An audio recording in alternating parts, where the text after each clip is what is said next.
नमस्कार दोस्तों जंग जारी है और जंग के इस माहौल में सबसे ज़्यादा अगर चीखें सुनाई देनी चाहिए या रोते बिलखते लोगों की आवाज़ें सुनाई देनी चाहिए या गिरते हुए लोगों की जंग के मैदान में धरती पर गिरते हुए लोगों की या आकाश में आसमान में उड़ते हुए उनके शरीर के अंगों की अगर किसी को तकलीफ़ होनी चाहिए तो वो या तो इज़राइल है और या फिर अरब देश हैं, PLA पैलेस्टाइन लिबरेशन फ्रंट है या उसके बाद उसके जो हमदर्द लोग हैं। लेकिन सबसे बड़ी संकट की स्थिति मित्रों ये है कि दुनिया के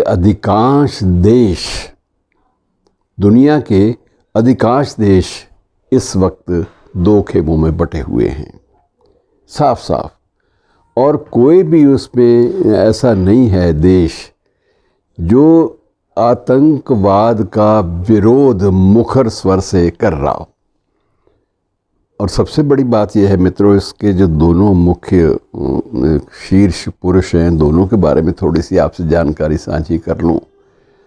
हमास का जो मुखिया है उसको इस जंग की दहशत या इससे पहले जंगी माहौल की दहशत का जितना एहसास उसको होना चाहिए वो उसको नहीं है। वह शख्स कुछ वर्ष पहले एक जंग में अपना एक बाजू खो चुका था, एक टांग चली गई थी, एक आंख चली गई थी और पिछले कई वर्षों से वह व्हील चेयर पर बैठकर ही अपने हमास को चलाता है। और उस शख्स के बारे में एक बात मैं और बता दूं कि वह शख्स कभी भी किसी भी एक ठिकाने पर, किसी भी एक शहर में या किसी भी एक माहौल में या किसी भी एक मकान में 24 घंटे से ज़्यादा नहीं टिकता। अपना ठिकाना उसको बदलना ही होता है। और ठिकाना बदलने में आप उसकी व्हील चेयर काम आती है या नहीं आती या क्या साधन अपनाता है, ये लंबी चौड़ी दास्तानें हैं। और इतने तनाव के माहौल में वो कैसे जी पाता है, ये बात भी समझ से बाहर है। और उसकी इस पर भी रिसर्च जो एनालिस्ट हैं उनको मनोचिकित्सकों को रिसर्च करनी होगी कि आफ्टर ऑल ये कौन सी चीज़ें हैं, कौन से सीरम जो उसके ब्लॉक हुए पड़े हैं, जिन्हें अगर खोला भी जाना है तो किस तरीके से, किस तौर से, किस दवा से या किस दुआ से खोला जा सकता है। दूसरी ओर बिल्कुल उसके विपरीत दुश्मनी के तेवर अपनाए हुए हैं नेतन्याहू मित्रों, वो भी एक अजब शख्सियत हैं। नफ़रत किस हद तक इन लोगों में कूट कूट कर भरी हुई है, आप अंदाज़ा लगा लीजिए कि नेतन्याहू बेसिकली मूल रूप से एक टेक्नोक्रेट है। और टेक्नोक्रेट होने का मतलब ये है कि उनका सरोकार सिर्फ टेक्नोक्रेसी से या टेक्नोलॉजिकल जो एडवांसमेंट है उनमें होना चाहिए, लेकिन वो टेक्नोलॉजी को तो छोड़ गए, वो सिर्फ तकनीक को और टेक्नोलॉजी को आतंकवाद की फैक्ट्री में प्रयोग करने में लग गए।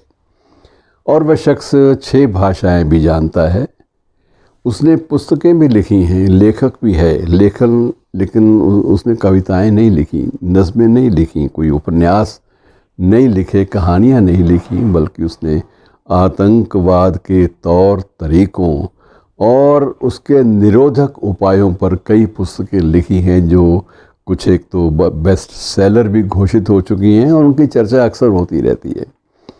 और सबसे बड़ी बात है कि ये तेवर जो हैं, ये किस तरह के तेवर इन लोगों ने पहने हुए हैं, इन लोगों को अंदाज़ा ही नहीं है कि जिन अस्पतालों को, जिन यूनिवर्सिटीज़ को, जिन कॉलेजेस को, जिन संस्थानों को, बहुमूल्य संस्थानों को उन्होंने तबाह करके रख दिया है, नष्ट कर दिया है, नेस्त नाबूद कर दिया है, क्या वो दोबारा बन पाएंगे?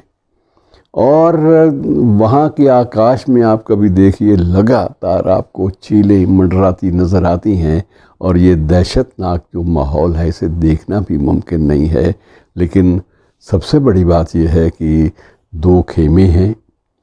एक खेमे में प्रबुद्ध राष्ट्र अमेरिका, फ्रांस, ब्रिटेन, ये सभी देश हैं, और दूसरे खेमे में पूरे अरब देश और साथ ही ईरान और ईरान के साथ साथ रशिया, रूस भी शामिल है और चीन की भी हमदर्दी इन्हीं के साथ है, क्योंकि जहां अमेरिका है वहां चीन और रूस उसके बरक्स, उसके विपरीत खड़े होंगे। यानी एक न्याय संगत शांति की जो मुद्रा है वो कोई भी पहनने को तैयार नहीं है। मित्रों, ये बड़ी ख़तरनाक स्थिति है और इससे दुआ करें कि इससे जितनी भी इंसानियत के निशान उन मुल्कों में बच सकें, उन्हें बचा लिया जाए। शुक्रिया।